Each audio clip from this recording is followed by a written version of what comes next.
ইউনুস সাহেব, আপনার এসি বাংলায় কি বিদ্যুৎ যায়? মনে হয় যায় না। আমাদের বাসা বাড়িতে বিদ্যুৎ যায়। ইউনুস সাহেব, গার্মেন্টস কর্মীদের জীবন মান কেমন আপনি জানেন? গার্মেন্টস কর্মীদের বেশিরভাগ কর্মীরা ইলিশ মাছ খেতে পারে না, গরুর গোস্ত খেতে পারে না, ভালো মাছ কিনতে পারে না। আপনি জানেন? আপনি সংস্কার নিয়ে আছেন এবং আপনি একটা সময় পর চলে যাবেন। আপনি তো আপনার কাজটা করেছেন, কিন্তু এই দেশের শ্রমিকদের জন্য আপনি কি উদ্যোগ নিয়েছেন?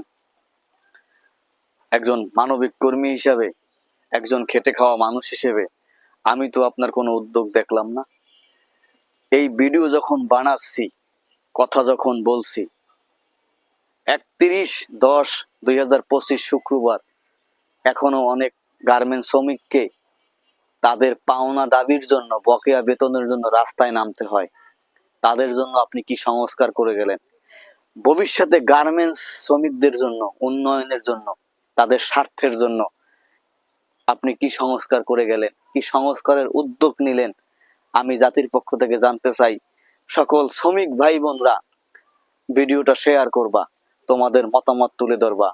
জানতে চাই সবার মতামত।